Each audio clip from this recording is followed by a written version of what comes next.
start now. Magandang araw mga bata! Tumayo ng tuwid, ilagay ang kanang kamay sa kaliwang dibdib at sabay-sabay nating awitin ang lupang hinirang. Bago tayo magsimula, tayo ay magdarasal muna. O Diyos ko, samahan niyo po kami sa araw na ito. Gawin niyo po kaming mababait at matatalinong bata. Tulungan niyo po kami sa aming aralin. Ito po ang aming dalangin sa ngalan ni Jesus. Amen. Para maging handa sa ating aralin, tayo nang mag-ehersisyo.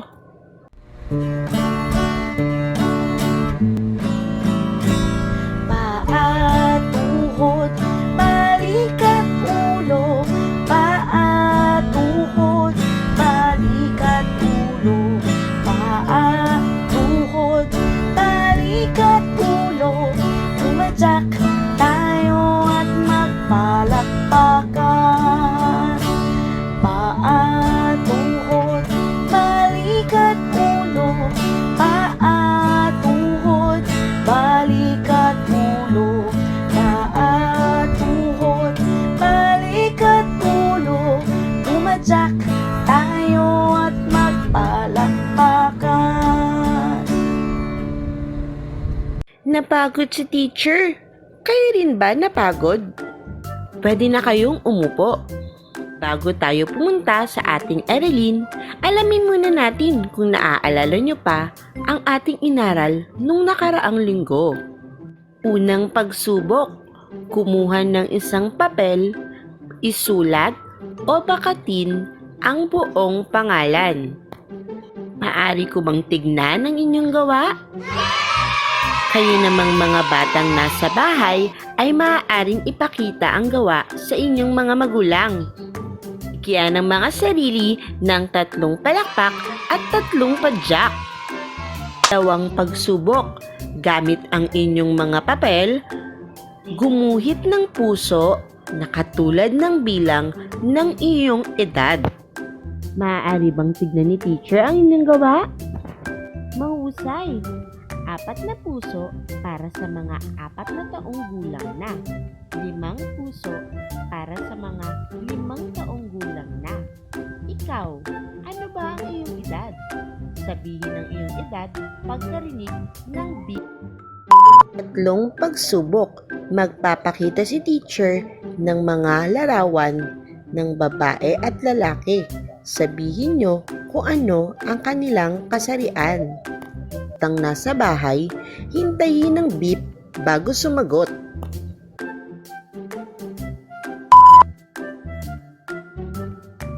Mahusay, si Pangulong Duterte ay lalaki. Mahusay, si Liza ay babae. Si Coco naman ay lalaki.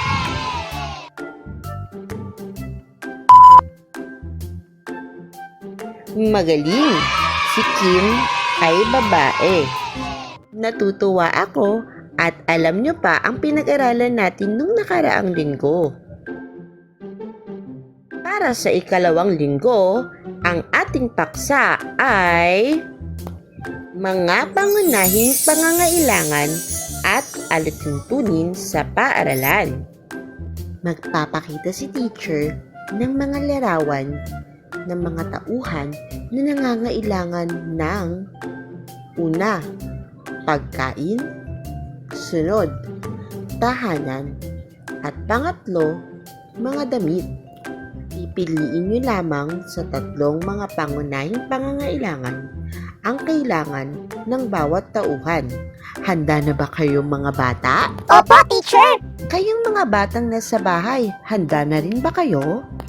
Maaari nyo bang tulungan si Juan at ang iba ko pang mga mag-aaral? Sagutin ang bawat tanong pagkatapos marinig ang beep. Basang-basa ang mag-anak dahil sa ulan. Ano kaya ang kailangan nila upang may masilungan? Tama! Tulad nila, kailangan din natin ng bahay upang may masilungan. Ang bata ay gutom na gutom na. Ano kaya ang kailangan niya? Tama! Tulad niya, kailangan rin natin ng masusustansyang pagkain upang hindi tayo magutom. Ang sanggol ay hubad at walang saplot. Tama! Tayo rin ay nangangailangan ng damit upang maproteksyonan ang ating katawan. Tandaan, kailangan natin ng pagkain, tahanan, at damit upang mabuhay. Ulitin nyo nga mga bata. Pagkain, tahanan, at damit.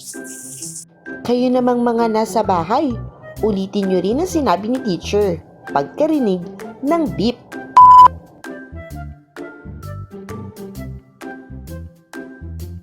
Husay, bigyan nyo mga sarili ng hep hep hooray clap.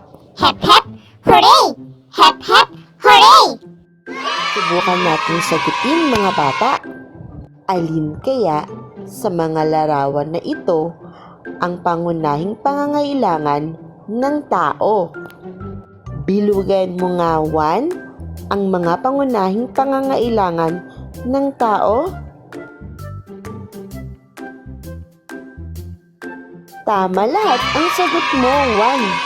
Dahil dyan, bigyan natin si Juan ng hep hep hooray clap. Hep hep, hooray! Hep hep, hooray!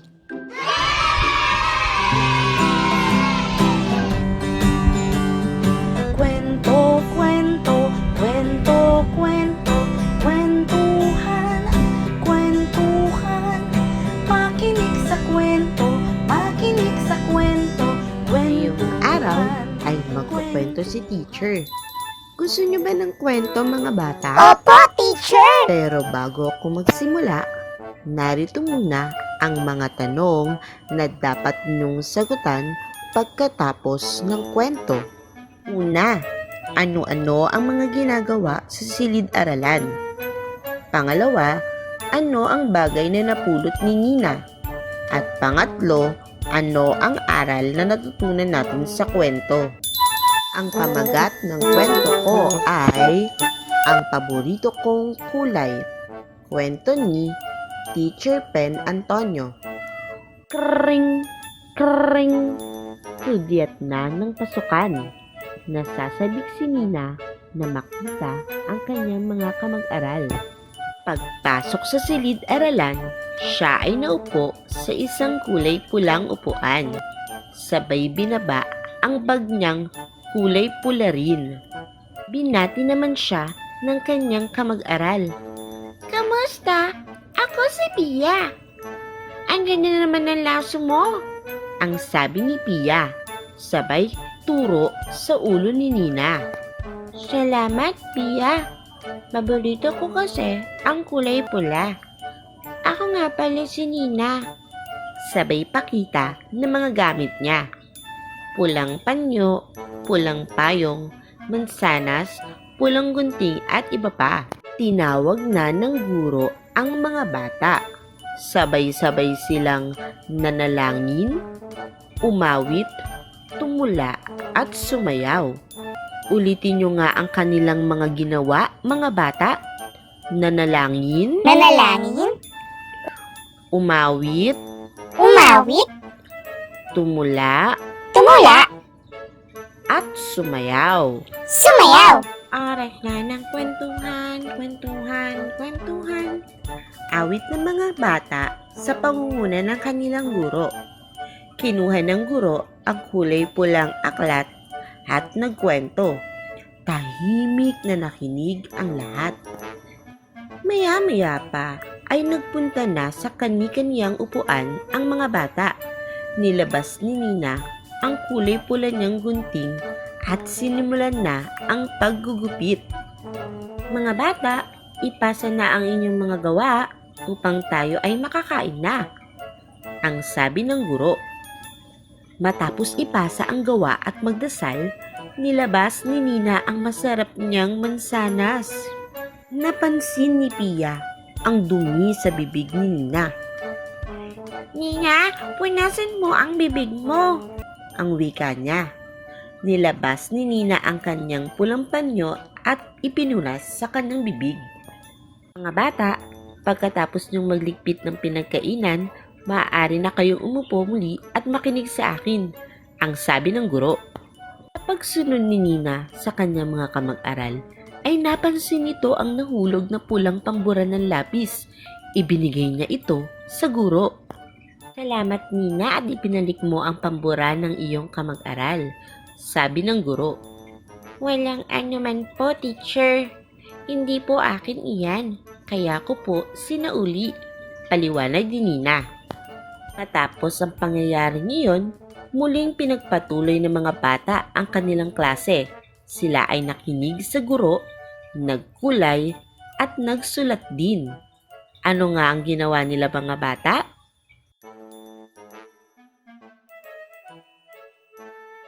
Nakinig sa guro, nagkulay, at nagsulat din. Oras na ng pamamaalam mga bata. Sambit ng guro. Sabay-sabay na umawit ang mga mag-aaral.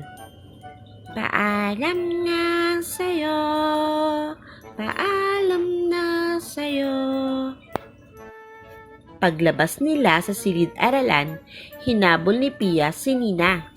Nina, nalimutan mo yung payong mo. Hinihingal na sabi ni Pia. Salamat, Pia. Paborito ko pa naman ang kulay na pula. Nakangiting sabi ni Nina. At dun nagtatapos ang ating kwento. Nagustuhan niyo ba ang kwento ko mga bata? Opo, teacher! Yun naman, oras nang sagutin natin ang mga tanong na inihanda ni teacher kanina. Magbigay ka nga 1 ng 3 bagay na ginawa nila Nina sa silid-aralan. Nakinig sa guro, nagkulay, nagsulat. Magaling 1. Kayo ring mga batang nasa bahay ay magbigay ng mga bagay na ginawa ni Nina at ng kanyang mga kamag-aral sa silid-aralan. Sabihin ito pagkatapos ng beep. Mahusay mga bata. Mamaya, sasabihin ni teacher ang mga bagay na ginagawa natin sa silid-aralan. Sunod na tanong, ano ang bagay na napulot ni Nina? Sabihin mo nga 1. Pambura ng lapis. Tama! Si Nina ay nakapulot ng pambura ng lapis. Anong ginawa ni Nina sa pambura ng lapis? Tinago niya ba ito o sinauli? Isinauli! Magaling! Sinauli ni Nina sa kanyang guro ang pambura ng klase niya. Ang aral ng kwento ay ang pagiging tapat o pagsasabi ng totoo ay nagdudulot sa ating isip at kalooban ng kapayapaan. Narito ang mga halimbawa ng mga ginagawa sa silid-aralan. Ulitin nyo mga bata ang sasabihin ni teacher. Mga ginagawa sa silid-aralan.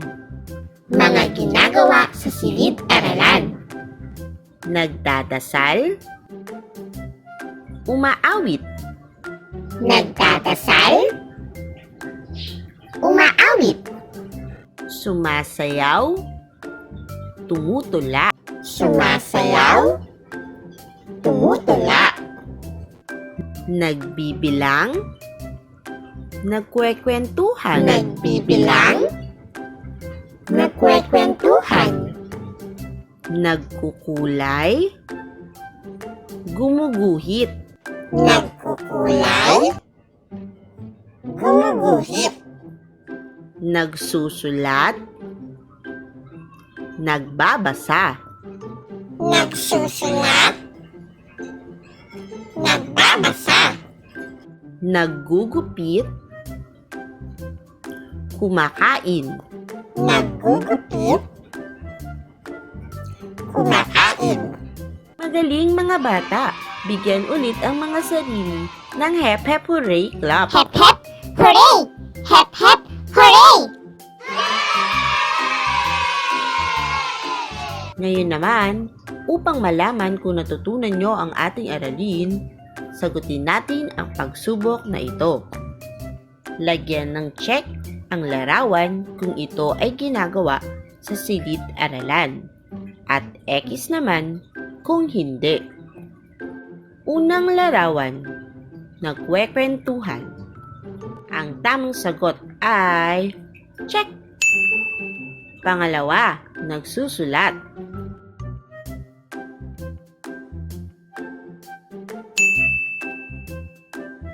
Pangatlo, lumalangoy. Ang tamang sagot ay X.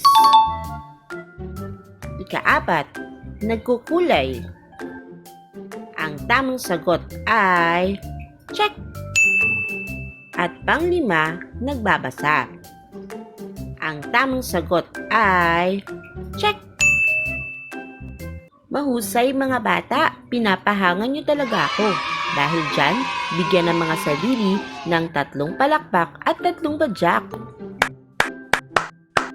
Gusto niyo pa ba mga bata?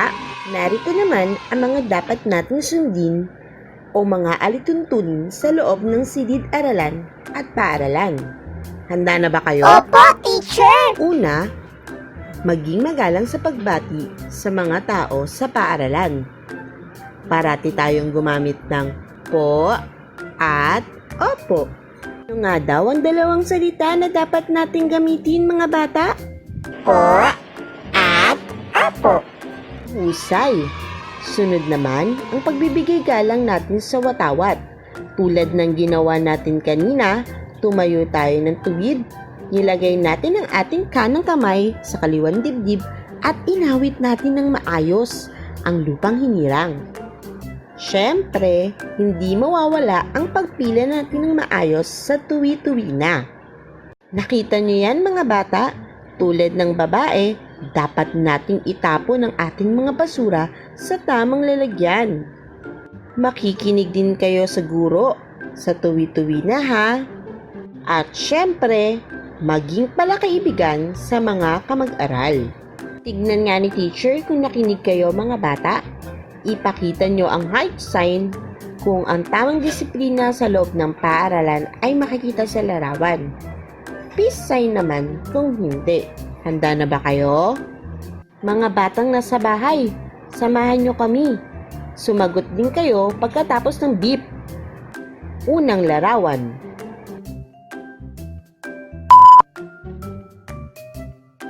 Ang tamang sagot ay ikalawang larawan. Ikatlo naman. At para sa ikaapat,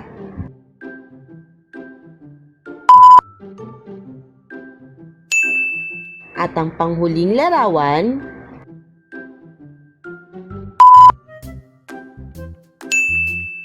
wow! Ang galing-galing niyo na talaga mga bata. Dahil dyan, bigyan ng mga sarili ng maraming palakpak. Para sa panghuling gawain, ipapaalala ni teacher ang mga pamantayan sa pakikinig habang kayo ay nasa inyong mga tahanan. Ulitin nyo ang mga sasabihin ni teacher pagkatapos ng beep. Pamantayan sa pakikinig. Pamantayan sa pakikinig. Maupo ng maayos. Maupo ng maayos. Tumingin sa nagsasalita. Tumingin sa nagsasalita. Gamitin ang tenga sa pakikinig.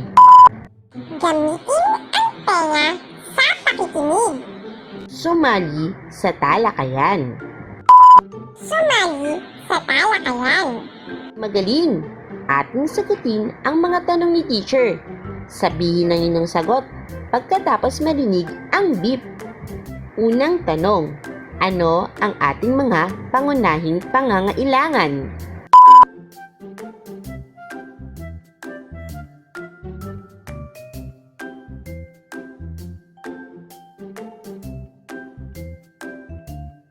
Pangalawang tanong, magbigay ng 3 mga ginagawa natin sa paaralan.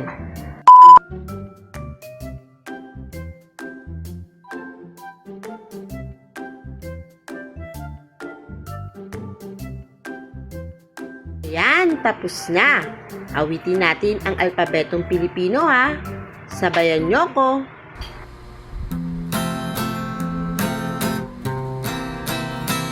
A, B, C, D, E, F, G, H, I, J, K, L, M, N, N, G, O, P, Q, R, S, T, U, V, W, X, Y, Z.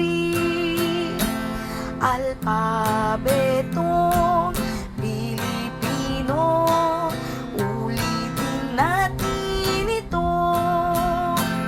A, B, C, D, E, F, G, H, I, J, K, L, M,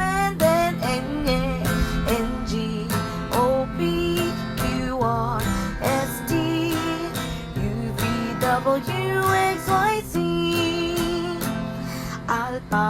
Alpabetong Pilipino, ulitin natin ito. Ulitin natin ito. Paalam mga bata, hanggang sa muli!